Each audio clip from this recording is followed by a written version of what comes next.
Thank you. And today let's talk about learning in the game.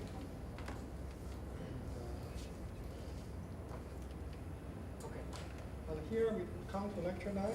And tomorrow, let's talk stochastic game with boundary rationality and EPAC. And the next Monday, let's talk about zero-determined strategy and mean-field game. And finally, on next Tuesday, we'll talk about network economy. And next Monday, because Dr. Chuan wants me to talk with his student, and his flight in the afternoon. So next Monday, the class is 2:30. Tomorrow is 9, and next Tuesday is 9. Okay. And here is the outline.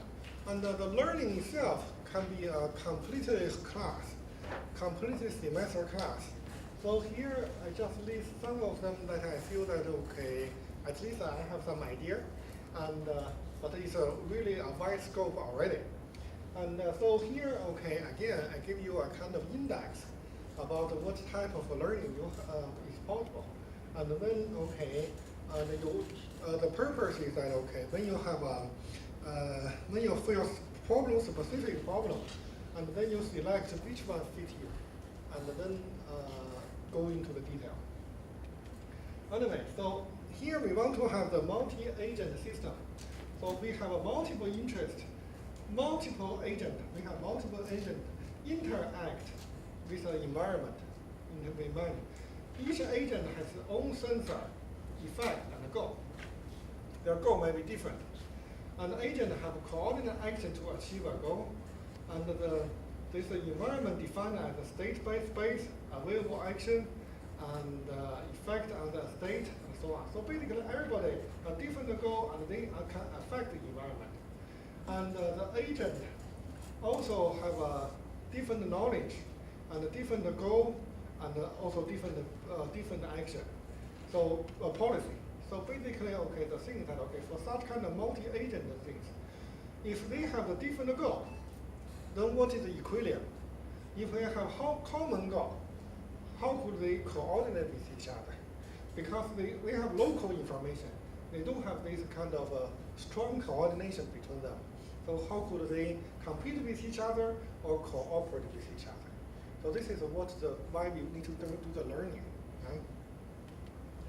And there are many applications, negotiation, wireless sensor network, smart grid, user interface, multi-robot rescue, etc. So basically, it's definitely a hot topic in this kind of learning part. And the learning is a process of improving performance via experience. And the question is that, okay, can agents learn coordinate action with each other? So this is, suppose you have a common goal for that. And what to learn? You can select their own action, how other agents select the action, and other agent goal, etc. So basically, okay, the key thing is that, okay, I don't need to learn by myself. I know what I'm doing, okay. I need to learn who you are, and I need to learn what the environment look like. Or I need to learn my action. What is my action? My action will affect you. So basically, this is kind of learning. And when we do the learning, domain too complex to solve by hand or with multi-agent planning. So basically, okay, sometimes there's a network, okay. If you want to, for example, for social network, okay, you want to allocate the resources to different people. There's no way you can do it. Too complicated. And then everybody has to learn by themselves to achieve certain goal. And element of domain is unknown. For example, okay, if you collect all the information, then you do centralized control. That's fine. But I mean, how much effort you need to collect all the information? All those signaling need bandwidth. And even though you collect all the bandwidth, you do the centralized control. When you send back due to the round trip delay, it's already kind of obsolete. So basically, you cannot do this. Some of the information is not known, so you cannot do that. So other agents may learn too. So how could they adapt continually and moving toward the same goal? Oh, by the way, because Dr. Chuan is here, this is what I will cover today. Okay. Yeah, this is finish your homework. Okay. Okay. Anyway, so the learning goal. So learning is to improve performance via experience. But what is the goal of learning process? How to measure success of learning? So many goals is possible. So basically, min-max, Nash, Pareto optimal, social welfare, fairness, non-regret, target optimal, safety, etc., etc. So the goal can be different. Unlike this kind of optimization, the goal is can be multiple. And on the other hand, how could you measure the success of learning? And you can measure it compared with the centralized control. This is one way. And also, how could you learning stop? So sometimes, okay, in such a learning, you don't have Nash equilibrium kind of concept. Sometimes it's never converged. So you need to, sometimes it's also fluctuating around. So what is the concept you can know that the learning, you should stop learning. So basically this is what we will talk. And what is learning? So far we only talk about possible solutions, stability, existing, and efficiency. We don't know about algorithm. And the learning is the process through which to reach the desired point. So previously when we discuss a game, we talk about what the game utility look like, what is the equilibrium look like, and that's it. But in the middle, how you reach there, you never know. And learning is some process to reach there as fast as possible. And typically, honestly speaking, okay, no matter how, what type of learning, as long as you give a sufficient time, they all work. Yeah. So the question is that, okay, how you learn quick? And for example, when I was in the college, I'm the social student, middle student, right? At the beginning of the class, everybody have nothing. Okay, then everybody begin to learn. At the end of the semester, they have the final exam. And before the final exam, my learning process haven't converged yet. And then, and then I look at the final exam, oh my God. And some of my friends is really good.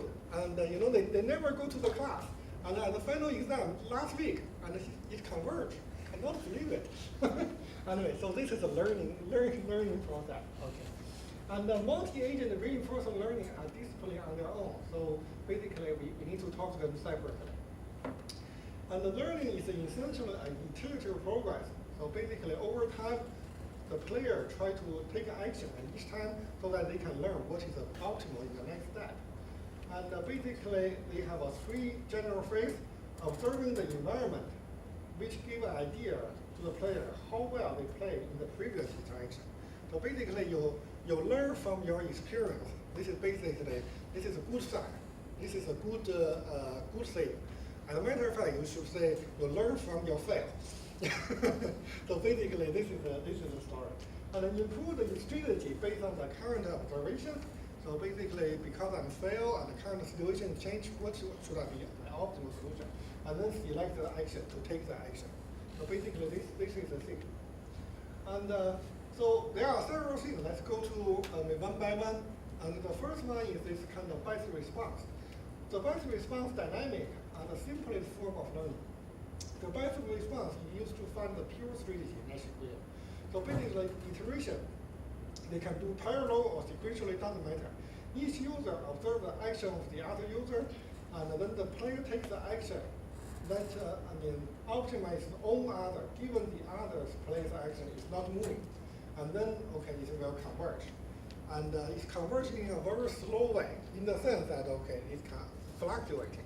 So basically, let's take a game together, and then in the last round, I assume that you guys are not moving. And then, well, I will take advantage of of that, and then I will do that. And you also do the same thing, right? And you assume I'm stupid, I'm not moving, and then you try to take your action. And then, well, this is a batch response. Well, certain cases is okay, but the most of the case, it's just flagging around until it converges, right? So basically, this is the case. And the fiction play is the second one. The fictitious play is the simplest form of learning by mixed strategy. So at each iteration n, player observes the past action of all the players. And the experiment frequency or belief update basically count how many times our action has been used. And using the belief, each player choose the action that maximizes its expected utility with respect to the belief on this other player. And it can be sequential or parallel. So basically means, okay, in this history, I take this action 3 times and I fail 1, and I take that action 4 times, I fail all. Then basically, what's the probability? I fail twice. Okay. Then what is the probability I need to take in this one? It's just a mixed strategy, slightly better than the previous one. Previous one, I only take this action or that action, very greedy one. And this one, I take mixed strategy according to my experience. Okay. And then there are some kind of smoothing fictitious play.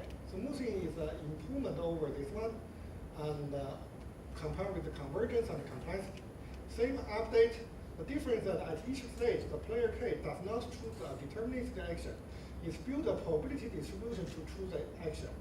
Such a probability distribution can be interpreted and one maximizes the rate sum of original expected one and other continuous strict concave function. So basically, story is that okay.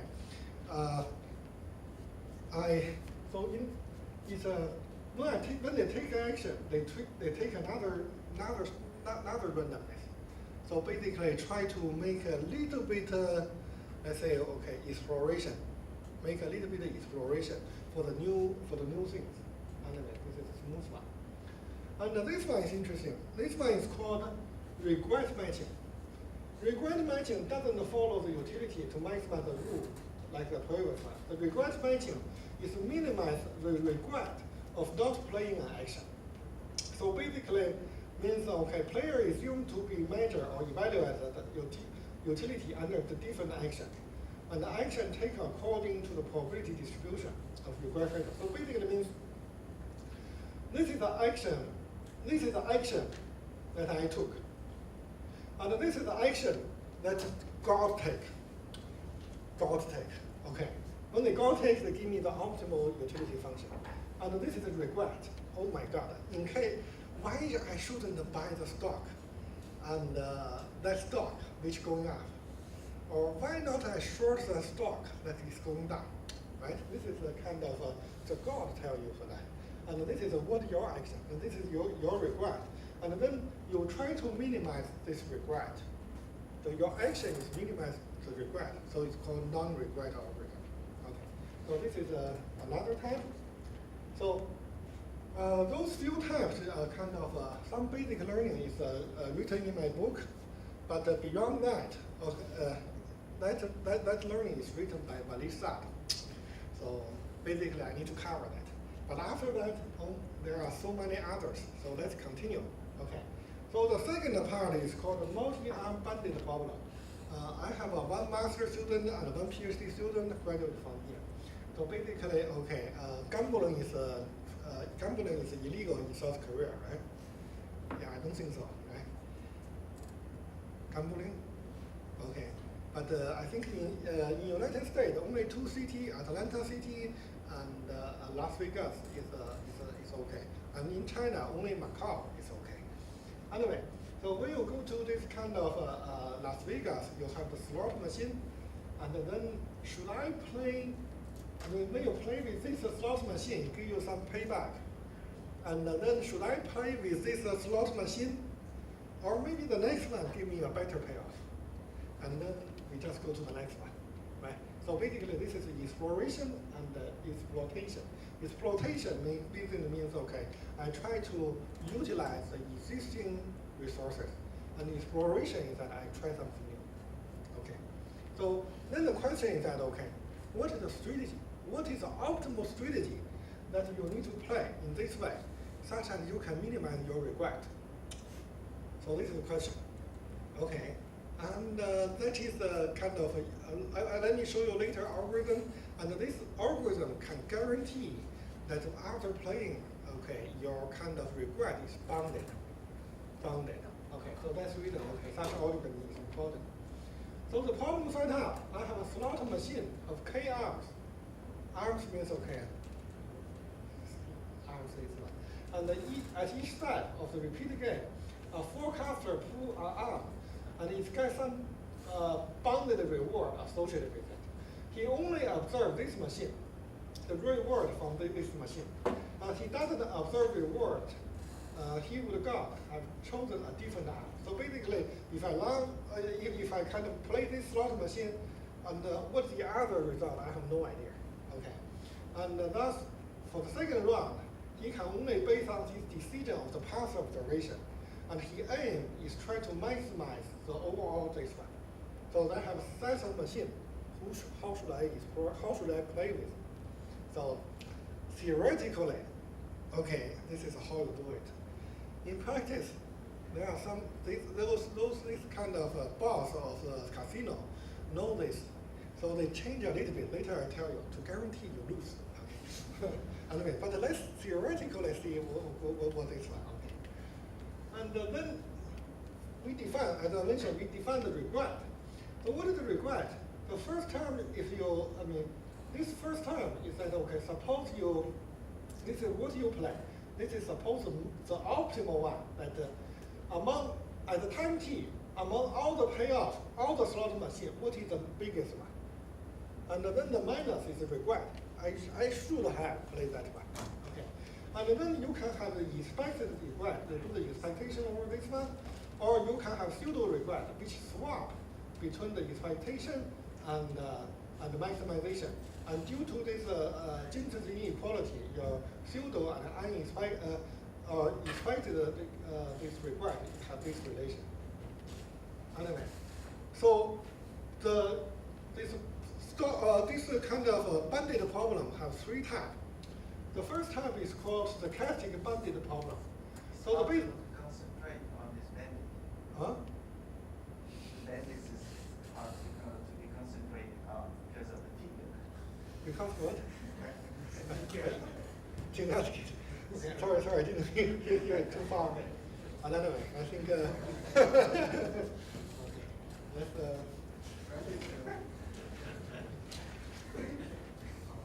you're talking about this. Okay. Then that's real research. Okay. Anyway, so basically, okay. So we have an unknown parameter from arm k, and the number of rounds n is greater than k. And I have unknown parameter. K is the probability distribution over the different arms. Don't have no idea, but it's from 0 to 1. And then the forecaster, this is the forecaster, choose both of them. Choose this kind of which day I want to select.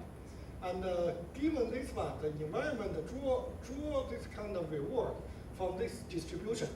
And this distribution is fixed. Okay, this is fixed. So any distribution, I have no idea about it, but it's fixed. And then they give me a kind of value. So basically, this is a kind of this stochastic bandit. So basically, this is as a matter of fact, the same as this one. Each one will give me the different payoff. And then, this different payoff, each one have a different distribution. And every time I try, they give me a payoff. It's draw the sample from the distribution of this certain machine. So the first type is nothing but this slot machine. But to make things, make try happy, because it's forecaster, so I put a forecaster here. Okay. And then the second type is called adversary bandit problem. So basically, we have a number of arms, k greater than 2, and the number of rounds n greater than k. And the forecaster chooses a band, so which table I want to play. And possibly with the help of external randomizer, and simultaneously, the adversary select a gain factor, possibly with the help of this one. And so the forecaster gives the reward, while the gain of the other is not playing. So basically, okay, one is called adversary. So for previous one, when you select this one, it's just draw a sample from random process, which is the depth.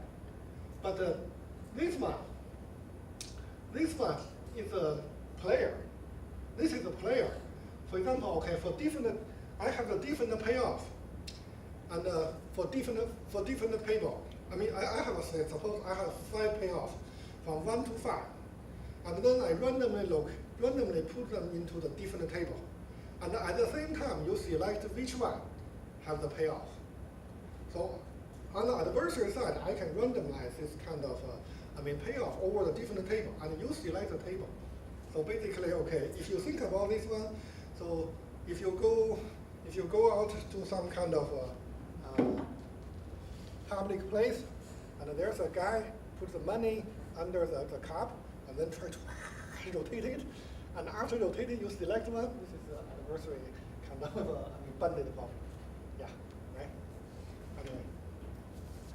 So this is the second type, and the third type is called Markov bandit problem. So expected reward obtained from simple family of alternative bandwidth process is measurement according to called Gittes index. And basically, this one formulates this kind of formulates the table and formulates the action with a Markov process.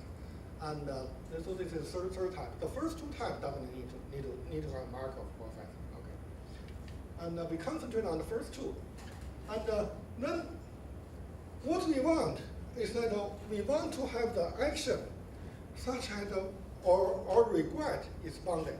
So make sure that, okay, after I take this action, this step, well, my performance is guaranteed to a certain point. And then how can you guarantee such kind of performance? It's according to two bounds. First one is turnover bound. The turnover bound is a less kind of random variable with a common range, such as the expectation. And expectation over this one is equal to this one. So this is a kind of called martingale property. Or Markov is a similar thing. Okay. Unless the sum of this equal to this one. Then the probability that this sum is greater than the mean plus a will less or equal to this one. Where a is a value, a is value. Mu is a mean of this random process, and S is sum. So this is turnover bound. And similarly, for the variance, they have this variance, and then when we add together, and then, okay, suppose this variance is equal to this one, and then the sum greater than this value will bounded by this one. So pay attention to these two kind of bound. These two bounds have no assumption on what is the distribution. So these X and Y, they only worry about mean and variance. So what is the distribution, they don't care. So in other words, this is the most generous bound. So typically, okay, when we do the research, we assume a Gaussian distribution, and then we have a nice form. But in reality, is that Gaussian distribution? Typically not. Yeah. So here, those two bounds can be any distribution. So that's the reason why it's very, very important. And then we define some kind of definition. This is a mean, and this is the maximum. This is the maximum one, the optimal one that I should select, because this is the optimal one, and this is a kind of I select, and this is a kind of how many times I select this one, how many times I have select for I section as time x from time 1 to time x. If I select this action as I select this kind of select this slot machine I, then this equal to 1, otherwise equal to 0. So this means how many times up to times x I have select slot machine I. And this mu I is equal to this is experiment. This is real mean. This is experiment mean. Okay. And then momentum function. For this one, we have the momentum function, which is defined as this one. For the due to the complexity, we will have this one. And then we define the Lagrange French transform like this one. So this is basically a transform. And then, okay, depending on this alpha and phi, alpha and this phi, and alpha, where is alpha? Alpha is here. Then, okay, we have this kind of UCB algorithm. The so-called UCB algorithm is that, okay, this is the experiment that I have in the history. So this mu I s means if I play slot machine 1, so every time I play slot machine 1 for 10 times, and I win 5, So this one, this is the experiment one. So this one equal to 1/2. And then, okay, I place slot machine, and I say, okay, 3 times, and then I win 1. And then this 1/3, right? This 1/3. Then if I don't have the second term, I would select the first slot machine because it has been kind of the average probability, the average experiment mean is higher, so I should replace the first one. But we add another term which is called exploration. So this means over the time, here alpha is a parameter, okay. Over the time, if my experiment for this user is small, for example, for second slot machine, I only explore this one for 3 times. Well, for the first slot machine, I play for 10 times. Then this second term will become bigger. So in other words, for those slot machine that I haven't experienced much during the history, this value will become bigger. The overall value will become bigger. So the second term increase. So basically, this is an exploration and exploration. Exploitation means the experiment. From my history, from my experience, I mean, which one is better? But the second term gives you this exploration. So basically tell you that, okay, if you haven't experienced, you only experience that slot machine 3 times, how come you say that it's not a gold mine, right? So basically the second one gives you this motivation to do the exploration. And such kind of UCB algorithm, the nice thing is that, okay, it can guarantee your regret is less than a threshold. And this threshold, this is regret, overall regret. The threshold is n is the number of this kind of point you have. So this is the overall threshold which you accumulate. But if you divided n here, because this means average regret. Then on the right hand side is log n over n. So over time, your kind of regret, your average regret, your approach to 0. So that is nice thing, right? So basically, such algorithms asymptotically minimize your regret. And this is giving you a very systematic way on how to do the learning, exploration and exploitation. Okay. So we can adjust the parameter like alpha inside for the performance? The performance will slightly different, but not in the scale different. So basically, when you change alpha or something, delta, something like that, I mean, overall trend is still this log, but it can go up, go down, depending on your problem. Then you select the parameter, you tune up a little bit. Yeah. Is it the current, the best performance now for the UCB is still improving, or is still at the log n high end?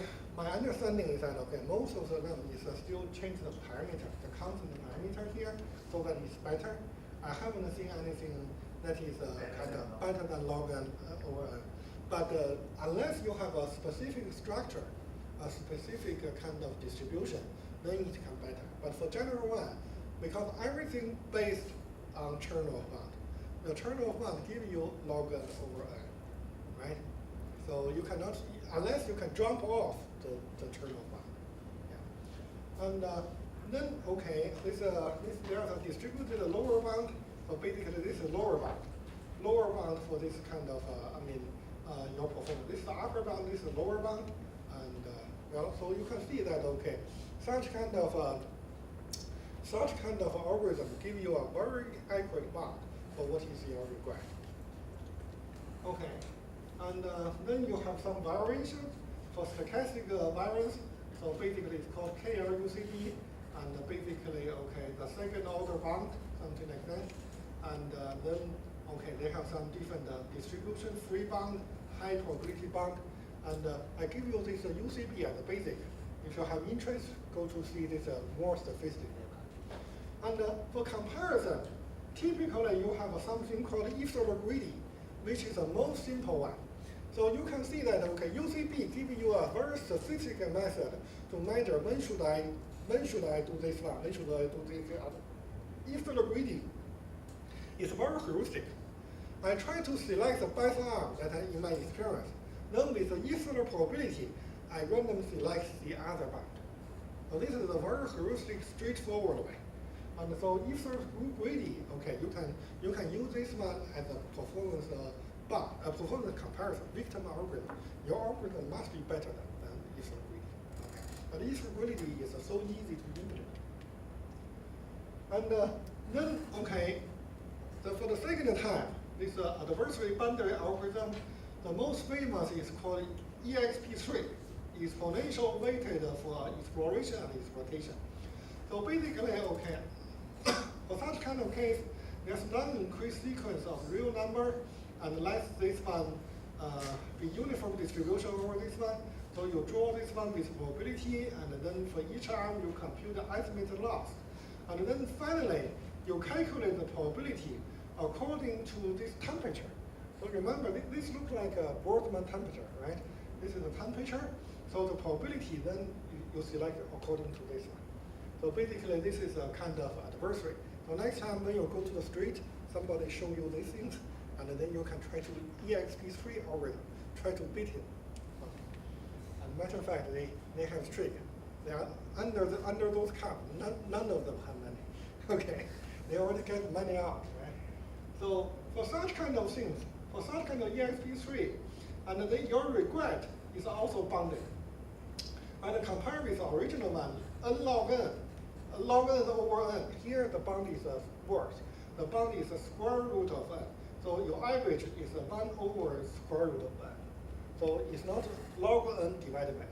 So your regret will shrink slower. Why? Because for the first time, when you draw this one, it's come from this kind of, come from the nature. The nature is that. For the second time, you play with the other. The other adversary is a kind of smart guy. So basically, your regret will shrink slower with the number of traps. So basically, this is the second type. And basically, they have this different variation, and well, you can have a check. And the multi-band, the summary is that okay, multi-unbounded problem, a gambler at the low machine try to decide, and then they have 3 different categories, and many algorithms to minimize the regret, and they have many kind of applications. So overall, you think about it, okay, exploitation. So basically, okay, you can explore the current and current resources, but you really have no idea whether or not the new resources give you the better or not. So here you think about multi-unbounded problem. At least you can do insular greedy. With 1 minus insular probability, you keep current. With insular, you try to explore the other. But if you want to have a more sophisticated, much more beautiful algorithm, then you can think about this kind of UCB or this kind of EXP3, depending whether or not your opponent is nature or kind of alive. So basically, this is a kind of a summary for this one. So this is outline. Any question? Looks like that those learning so far, it fits in a specific context of model, for example, the loss or something. But suppose our problem is come from an optimization problem with constrained pipeline. How we can use those learning to specific? Yeah, I think the question is that okay, here everything is to minimize the regret, but the regret is not system optimization, right? But remember, what is the regret definition? The regret definition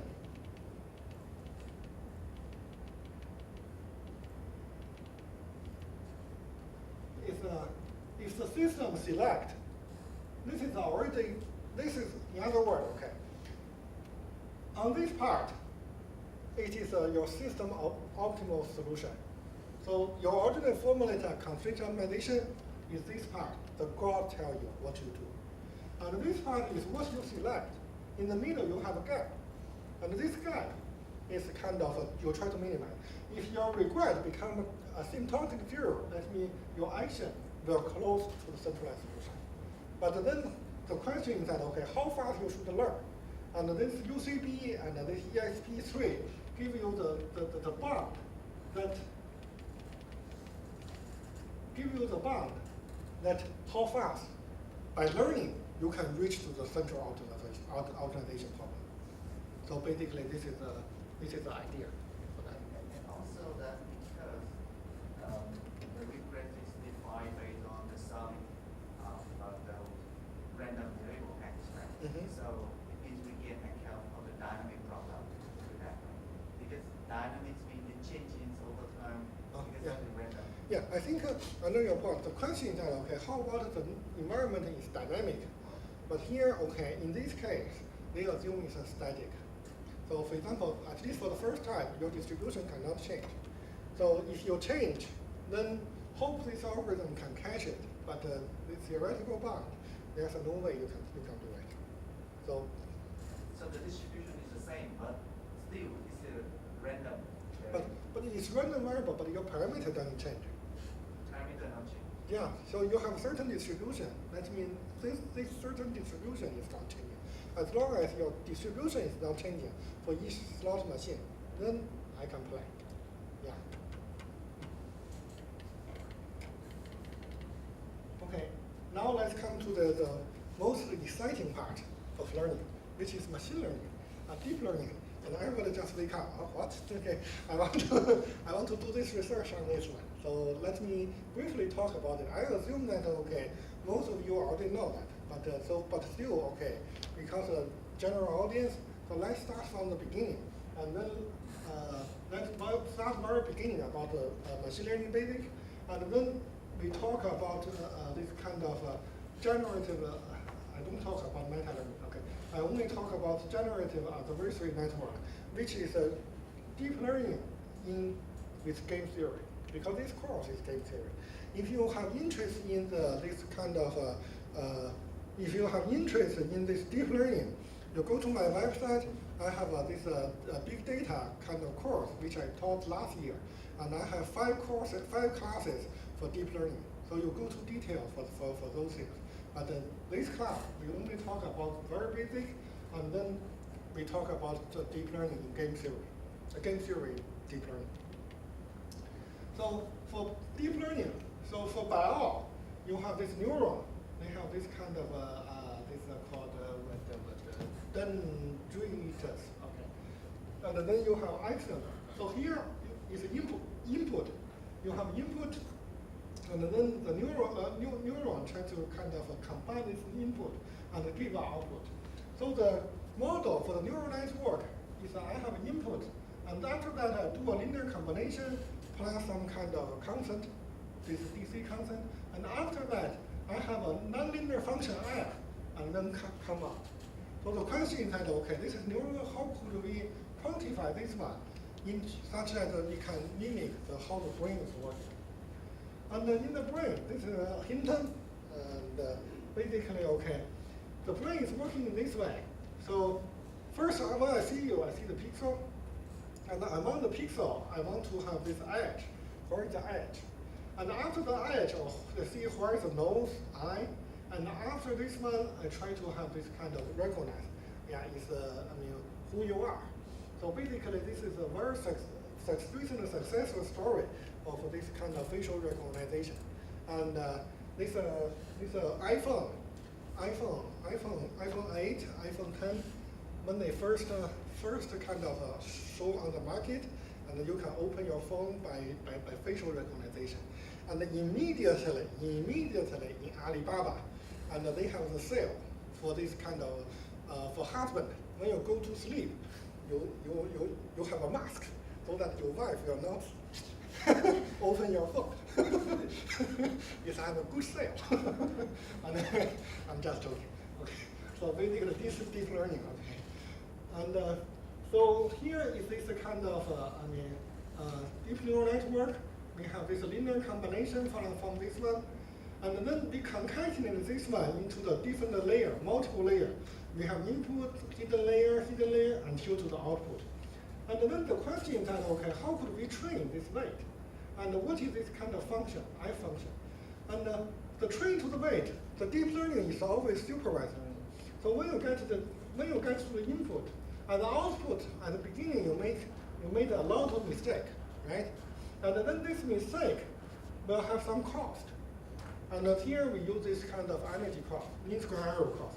And after this cost, I do the differentiation over this kind of gradient, over this W. And then after that, I update those kind of, this weight, such that, okay, in the next time, when the new sample comes, my objective function is minimized. So this is the supervised learning. And in the old days, this Hinton invented this one. The deep learning is not new. Deep learning is 30 years old. Okay. And why 30 years old suddenly recently is work? It's because in the 1990s, even though you have nice structure, there's no way you can calculate this one to update this one. There can be hundreds of layers, and among them, they have hidden nodes. There will be hundreds of them. So overall, millions of them. How could you do that? In the old times, the computation is not possible. Only until 2010, and then somebody realized that, or Alex realized that, okay, the GPU can solve this one, and try to use GPU to calculate this simple algorithm over a huge network, and then it becomes significant success. So that's the reason here for that. Also because of CNN. CNN is yeah, I will talk about CNN, but even for CNN, there's no way you can calculate in 1990s. But I will talk about CNN first, okay, later, okay. And then for this kind of nonlinear function, this must be nonlinear function. Because this is linear function, if you concatenate all the linear functions together, it's still a linear function. You just need to use one. So you must have a nonlinear function. And this nonlinear function must have physical meaning and also simple. And such that each layer is a nonlinear function. And then they combine all nonlinear functions together, it can mimic any function. And then here the nonlinear function is typically called Rec-Lu. Oh, sorry. Rec-Lu. So basically, when it's 0, less than 0 is 0. When it's more than 0, it's just original. So this is basic Rec-Lu. And then there are some kind of parameter changed, like a parameter Rec-Lu. This is the yellow line. Or on the top, typically you have sigmoid, like this one, on this kind of a last layer at the output layer. And in the middle layer, typically you have Rec-Lu or slightly changed Rec-Lu. And I don't know how come I get rid of that top, but anyway, my title changed. Okay. Anyway, so here the first type, there are 3 types of commonly used kind of deep learning. And the first type is called CNN, convolutional neural network. And then Lucan is also comes from Canada. And this Hinton also comes from University of Toronto. So French, right? Huh? French guy. Yeah, this is the French guy. Okay. This is from Montreal. Okay. And this is Canada. He speaks French. Okay. But my point is that, okay, why Canada is so great? It's not because Canada is great. It's because of this. In early 1990s, okay, everybody worked on the deep machine learning. Or at that time it's called artificial intelligence. Everybody worked. And then, okay, it has created a big bubble, and people realize it's useless. It's useless because the computation is slow. And in the middle of 1990s, okay, its bubble collapsed. And then late 1990s, when I begin my PhD study, I asked my advisor, is artificial intelligence good? And then they say that, my advisor said that, no, my advisor showed me a kind of article, say that, okay, if you work for artificial intelligence, that's basically a kind of dirty word in academic. So basically at that time, the name is so bad, and nobody wants to touch it at all. And then all these American is a Wall Street style. If there's a bubble is gone, then they go to the different area. So all these smart people have, in order to survive, because there's no funding, they have to go to the other places. Many of them come to this kind of wireless communication. and manual. And Canada is different. Canada supports this kind of research consistently, and no matter whether or not it's good or not. So those people survive. It's really not because Canada is great. It's because they are surviving. And in US, all these smart people are already dead. Okay, so basically this is a story. Anyway, so too much kind of history. And then the neural network with the CNN is popular in the sense that, okay, for image and video, they are very popular because they have the specific structure. But let's talk about this one. So typically they have input image, and then they do a convolution, and then rectifier, and pooling, and then get a feature. But let's talk about what this look like. So the first one is filtering. I have an image, and then I want to see is there anything like this edge, and then I can use this part as a kernel, so that I convolute with all the picture. Then I get this one. So for example, if suppose this is a nose, this is the nose look like shape. And when they convolute the image or your photo, then on the nose part, it will pop up because it's very similar, right? So it can, with this feature, it can locate in this image, where is this kind of feature located, right? So basically, this is called convolution filter, the first step. The second step, after the they can have the different kernel to get the different feature, nose, eye, ear, or something like that. So you get the different feature. And after that, what you do is that, okay, you do the rec loop to get rid of nonlinear function. You get rid of negative part, okay? And then the next part is that, okay, original image is too big. Even for neural network, even the computation now is strong, it's still too big. So the next thing is called pooling. The pooling is that, okay, for this image, I try to downsample from the bigger one to smaller one. So here, the pooling is that I can select, every 4 I select the largest one. Or every 4 I select the mean one, in this case the largest one. So I downsample it. And after downsample it, those steps, convolution filter, rectifier, pooling, and then doing it again. So basically, for each layer, you have that 4 step, and then you do multiple steps until to the end. You can get the result. So you can see that, okay, at the beginning, you still can have some kind of physical meaning. Still look like human. Later, what this feature look like? I mean, what does it mean? You have no idea. So this is a very kind of drawback for the deep learning. The hidden layer in the middle typically have no physical meaning, and but it works. And why it works? Nobody knows. Why? I mean, how you can, in the middle you also have many different parameters. So basically, in order to make this work, you have to have hundreds of different parameters for each layer, and then you just tune. And then one day, it's work. That's great. Okay. So basically, okay, why it work? There's no scientific guidance to you. So that's the reason. Okay, somebody called this deep learning as a modern. I forgot that word in English. In the old time, somebody put the different things together, and so they generate the gold, right? They hope they can get the gold. I forgot that word. Astron, whatever. It looks like astronomy, but it's not astronomy. There's another English word for that. You know what I mean? Yeah. And they call it more than that. So because you really have no idea about why it works. It's like the wizard trying to turn any steel or something into the gold, right? Yeah, exactly. And but here, the reason why is you have hundreds of parameters, yeah, and you have to tune. And then in the paper, they give you a nice result. But how you do that? Good luck. That's why they call it the black box model. Exactly. And pay attention to this deep learning in the sense that, okay, it's work very well in certain application, significantly change human life.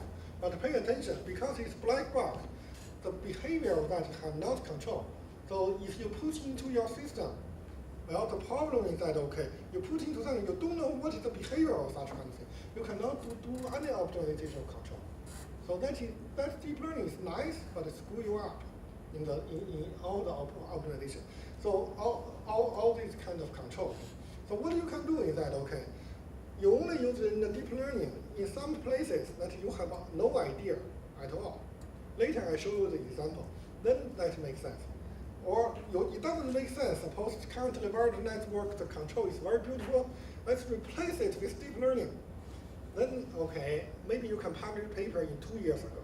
Nowadays you get rejected because people realize this kind of the backfire of the deep learning. It has good things, but the bad thing is a black box. Yeah. So anyway, so let's continue to this one. And so basically, starting 2011, this ImageNet for machine learning, they still have 25% of error. But 2016 is less than 2015 is already less than 5%. Now it's even smaller. 5% is a human mistake. Human have 5%. And then now the machine is much better. So basically, machine basically can beat human in a sense. And so here, okay, this CNN is for the video, for this kind of image. The good thing is that because of pooling, each time it's reduced the dimension, so it can handle it. And the CNN is good for image processing, and for example, for this unmanned driving, and also for medical doctor. They show that, okay, this kind of machine learning can beat the experienced doctor already. So that's a question, okay, in the future, do you really want to experience this medical doctor as a job? Pay attention, okay. In the future, maybe we don't need to see a doctor. There's a machine. I mean, MRI machine. MRI machine now can see 1 millimeter inside your body everywhere. So basically, you go through an MRI machine, take several blood tests, and the machine can tell you better than the doctor. So in the future, okay, this low-level doctor will gone. You know, pay attention, okay. So a lot of jobs will disappear. So I have some relatives that they will go to college, and they ask us a suggestion which direction you want to go. So pay attention. Due to machine learning, a lot of jobs will gone. And you can go to this kind of BBC. BBC has the ranking. For the ranking for this kind of according to this deep learning. So after deep learning, what job will gone, what job will not gone. So the lowest ranking, this kind of the lowest probability that the job will be replaced by AI is 2, teacher and a babysitter. So I think I select the right choice. Okay. Anyway, so this is the first type. The first type is regarding this kind of image, reduce the size. The second is called recurrent neural network. It's over the time. So suppose you over time, like speech or something like this language, you write a paragraph, you try to understand it, and this type is called this recurrent network. So over the time, you need to do that. So over the time, if you do this neural network, there's a big problem. The big problem is that it's short memory. So basically, when we speak something, okay, you know that especially for normal, okay, at the beginning I say something, and then in the end it turns out that is important. Right? You should have long memory for that. And also, okay, for this kind of lecture, okay, you need to have good memory, right? So basically, okay, this RNN, traditional RNN, have this problem of short memory until this 1991. You look at it, okay, 1991, okay, it's 30 years ago, okay. And then they say it has long short-term memory. So what they do is that, okay, they have the gate to do this RNN, but they have also the gate to have the previous history to pass through to the next gate. So by doing this, you have short-term memory and also you have long-term memory. So basically, this is it. And for example, for human being, every day you go to sleep, your brain do things. Your brain try to select which one you need to memory. And so they move this memory from the short-term memory to the long-term memory. And then when you wake up, you forget all this long-term memory. So in other words, okay, your brain have two type of memory cell. One is a flash RAM. So long-term memory, you put there unless you're out of kind of power, you're dead, then it's still there. Okay. The other one is this kind of a regular RAM. Okay. When you go to sleep, game over. Okay. So basically this is the thing. So they typically use such kind of things to have the short-term memory and the long-term memory, and with a different neural network. And then by using this is for language or this for this kind of this written language or speech. And you can combine with CNN with RNN together to have a video interpretation. So for example, when you put a video into Google, so Google can tell you what they're doing. For example, you choose this video to this, the video will tell a man is doing stand on his back. You give your English interpretation for that. So basically, okay, this is the machine now already can look at the things and then give you the interpretation without any problem. So basically, this CNN will to kind of get image, and this RNN after this RNN will over the sequence try to see what happens. And pay attention, CNN can handle the large data, like image data. RNN cannot. RNN is a small data, cannot handle big data. For that reason, when you do the video interpretation, you always do CNN before RNN. But overall, this one will basically, this framework is already very mature to do this kind of video interpretation. So basically, okay, now if you give a video to this kind of, give a movie to this kind of, to Google, and Google can write the synopsis for you. Okay, basically give you a summary for that. Yeah, anyways, anyway. So the third type is called this kind of a deep belief neural network. And in this case, you have this input, and then in the output, you have this different kind of output. For example, for different people to see the different movie, and then okay, different people have a different preference. And this is called restricted Boltzmann machine. And this restricted Boltzmann machine will concatenate together, and so that okay, to do the thing. It looks like another interpretation is that okay, those interpreted this kind of restricted Boltzmann machine will unravel those very kind of tangled data into different parts. And after that, you can easily use a simple kind of classification to get it out with high probability. So the third type, deep belief neural network, is most generous, but it doesn't explore any kind of structure for that. So it's the least usage. It's most general one, but you don't have the structure for that. So usage is very small. So in other words, if you have image, then if you have a speech or language over time, you have a time-dependent RNN. And if you really have nothing there and have to starting from scratches, maybe deep belief network. And here is a comparison. The similarity for the three types, they have the multiple layer, and they have this use the back propagation for the weight for different layer to be updated and be combined together. The difference is that, okay, CNN is more suitable to data with great structure, basically image, and much fewer parameter, very efficient with GPU. And recurrent network have the memory of the past and not suitable for big data.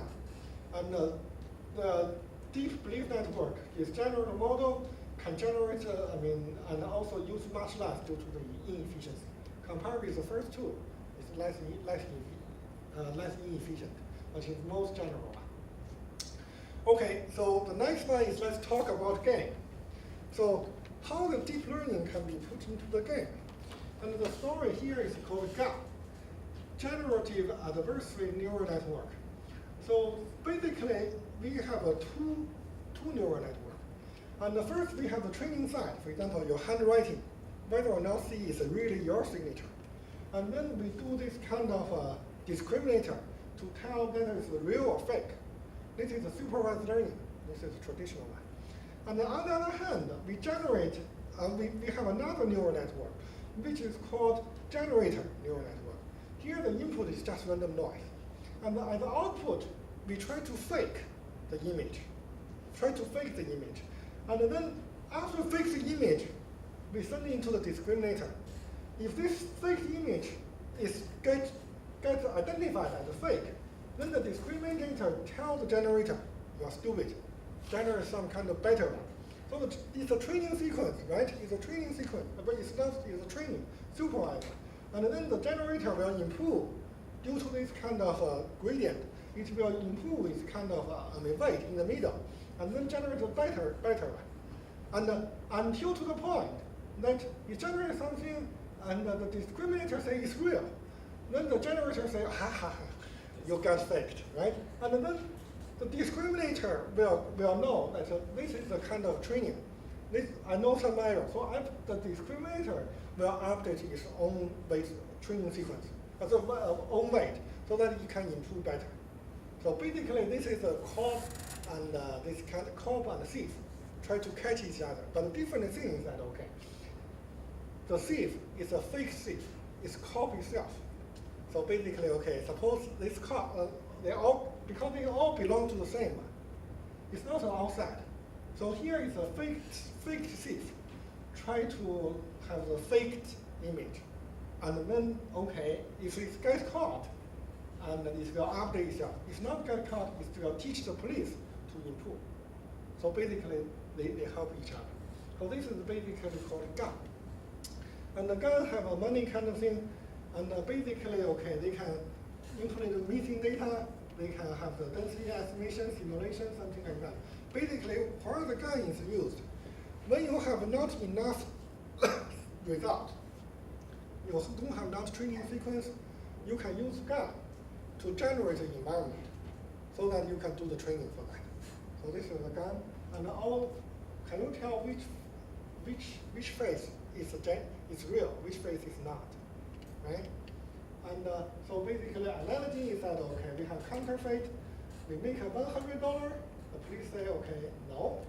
And then we have another monopoly $100, and the police say no, and until you make something really like real money.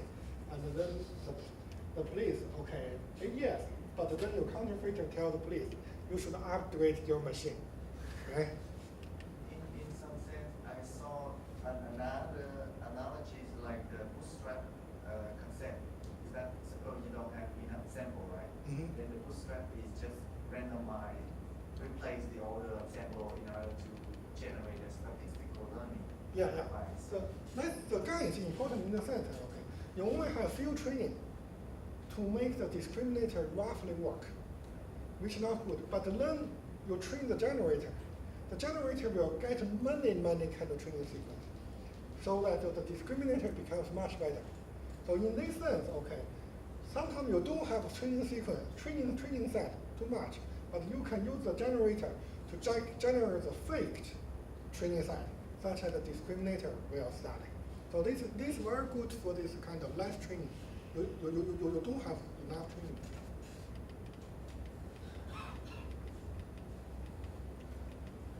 And mathematically, you have a max-min problem. The generator will minimize the difference. The discriminator will maximize this way. And this one is defined as a probability that X is and the data rather than the generator. And this one is a power input of noise variable, and this is the mapping of this data. So one of them is faked, one of them is this kind of a real thing. So basically, one is trying to maximize this one, the other is trying to minimize one. So this is the cost. Pay attention, the expectation for this thing. The expectation, one is for the real data, the other is for this kind of power noise one. So basically, this is a kind of formulation. This is a cost function for this kind of generator and the discriminator. And one is trying to maximize, the other is minimize. So it's a zero-sum game. And here, the final equilibrium is 50-50%. So how could you tell that, okay, your GAN converge? Make sure that, okay, this discriminator and generator, they win 50-50%. But that is an ideal case. In practice, when you do the simulation, because of deep learning is hard to control, a little bit parameter change a lot. So in the reality, the GAN is hardly converge.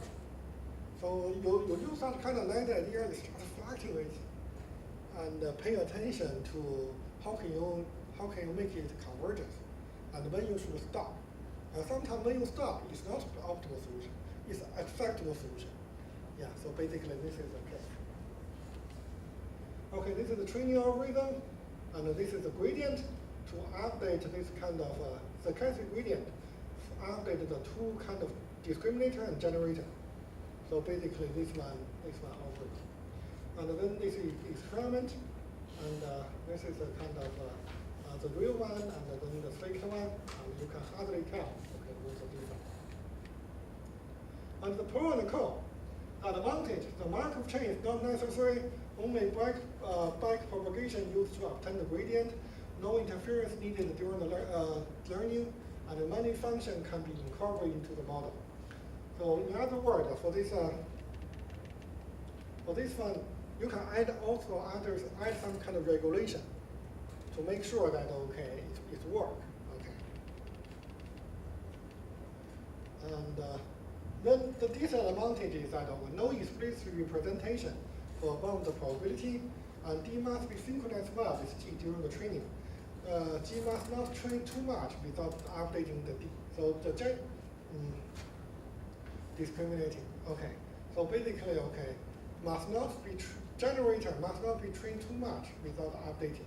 So otherwise, the thief always win, and it cannot convert back. So basically, this is one of my students is doing, and we found that, okay, the discriminator, the police, is always kind of stupid than the thief. And then ask me why, because you train the thief too good. Okay, so before you train the thief good, you train the police a little bit. Try to keep these two similar level. Do not make one of them stronger than the other, because such kind of zero-sum game, not like the saddle point, differential game that we mentioned, which, I mean, no matter how it's converted to the saddle point, this one is very certain. Okay, it's non-linear. You know, sometimes it fall into some location, which we don't know. So this is a famous paper, again, come from Canada. Okay, so let's stop here and maybe come back at 4 o'clock, and then we started this reinforcement learning, and some other algorithm that you send me the slide.